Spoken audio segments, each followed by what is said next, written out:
Absolutely not. Absolutely not. There is no way Kim Porter simply died of pneumonia. And the people closest to this situation have been saying exactly that for years. Right from the moment her death was announced, questions started piling up. Her body was reportedly found with red fluid on her pillowcases and a faint trail leading to the bathroom.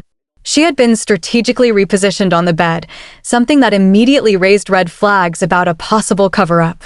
And then there's the coroner situation, which is where things get truly disturbing. The original coroner assigned to Kim's case, Ed Winter, reportedly concluded that her death was a homicide. He found toxins in her body, toxins consistent with poisoning. But before he could go public with any of his findings, he was pulled off the case entirely. He didn't resign. He was removed. And the coroner who replaced him? Reportedly handpicked by Diddy himself. That second coroner discarded everything Ed had found and simply signed off on pneumonia as the cause of death, despite the fact that Kim's own family and personal doctor both confirmed she had no prior health conditions that would have made her vulnerable to something like that. I'll be sure, the father of Kim's son, didn't buy it for a second. He went on record saying Kim was in perfect health the last time he saw her. They had all been together just before her passing, celebrating their son's Netflix special, Sean, the kids, everyone. He described it as a warm, festive moment. Nothing about her suggested she was sick, let alone dying. And when he started speaking out, he says things started happening to him too. In 2022, he collapsed without explanation, went into a coma, suffered multi-system organ failure, underwent a liver transplant, and a tracheotomy. He says he believes, absolutely believes, that those health emergencies were orchestrated by Diddy and Janice to keep him quiet. He wasn't the only one sounding the alarm either. Multiple people connected to Uptown Records have tried to tell this story over the years.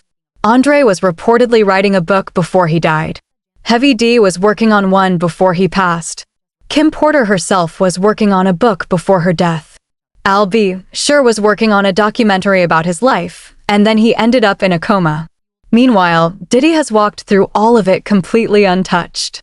As one insider put it, he must be the luckiest man alive because everyone who came up with him at Uptown Records is gone. Just him remaining. Katt Williams has also weighed in on this directly, and he didn't hold back. He has consistently pointed to Janice Combs as one of the most deeply implicated figures in all of this, not just as Diddy's mother, but as someone who allegedly helped him bury his secrets for decades. According to Mays, Janice holds receipts on everything. Every asset, every deal, every dirty move. Diddy reportedly put everything in her name specifically so he'd have protection if things ever went sideways. And now that he's sitting in prison, that arrangement is tearing the family apart, with his children reportedly lawyering up to reclaim over $400 million that Janice is allegedly holding and refusing to distribute. But beyond the money, the allegations surrounding Janice go much deeper.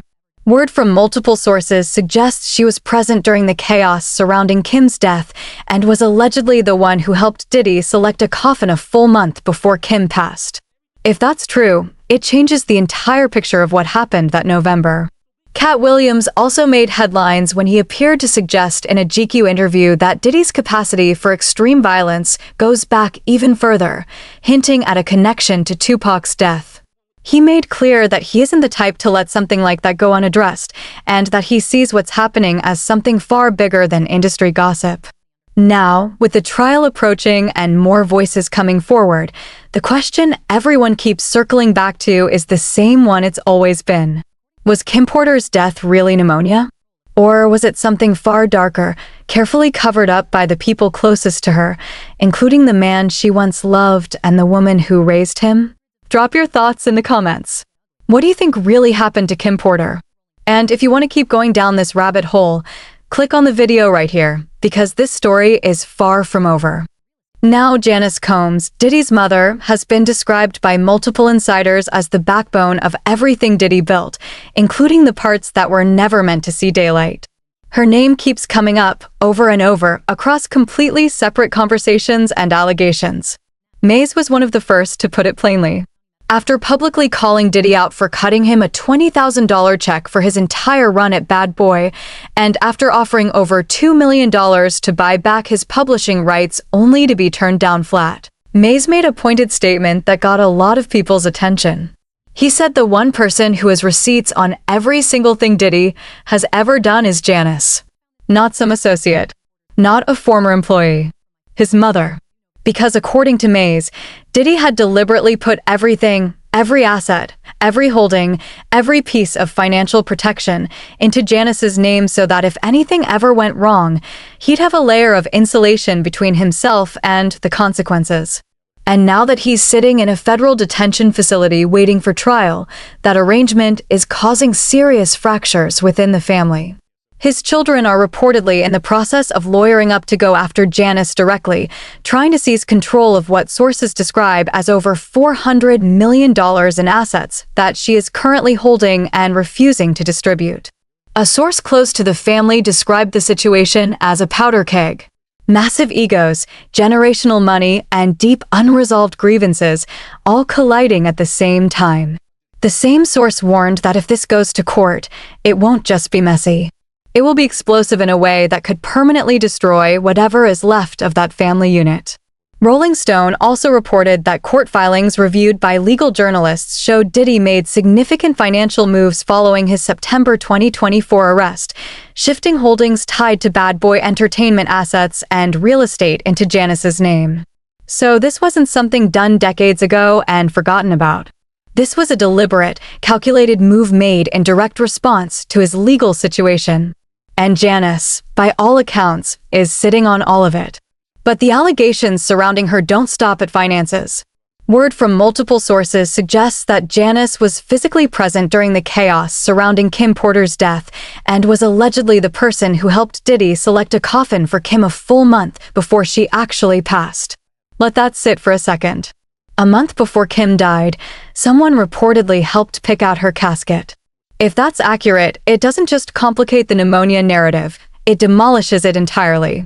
There's also the matter of what Janice allegedly introduced Diddy to long before he became the person the world is now reading about in federal indictments.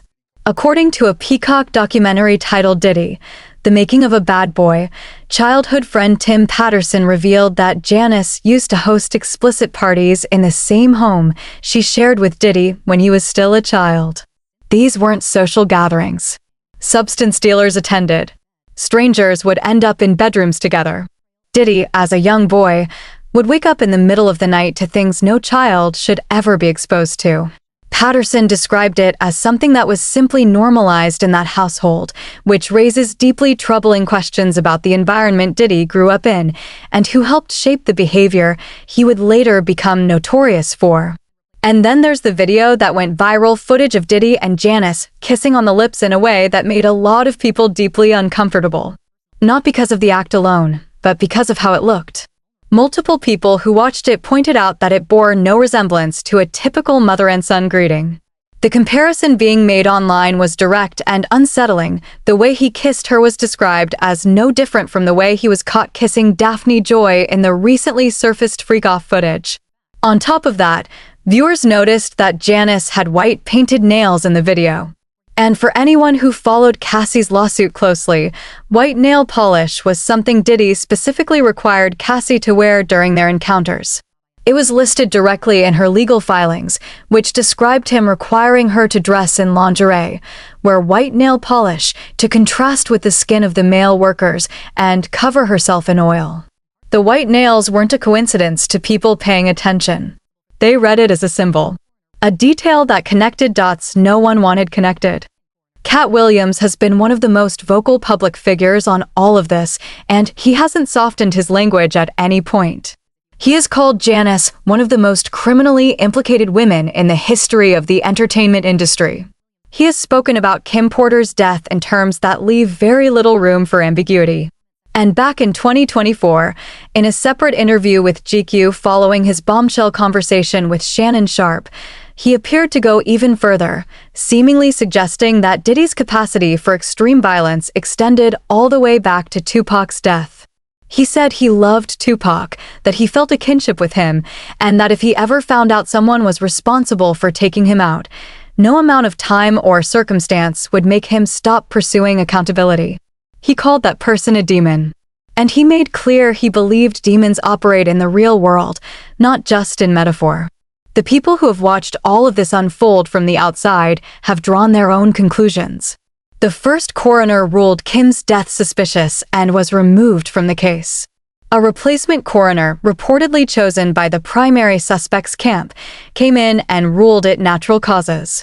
Kim was the third person with close ties to Diddy and Uptown Records to die under circumstances that raised serious questions. And she was in the middle of writing a book at the time. For a lot of people, those aren't coincidences anymore. They're a pattern. So now the question isn't just what happened to Kim Porter. The question is how much longer the full truth stays buried, especially with a trial approaching, children fighting over hundreds of millions in hidden assets, and more witnesses stepping forward every month. What do you think really happened? Do you believe Diddy and Janice had a role in Kim Porter's death? Drop your thoughts in the comments below and click on the video right here to keep going, because there is a lot more to this story than what's on the surface.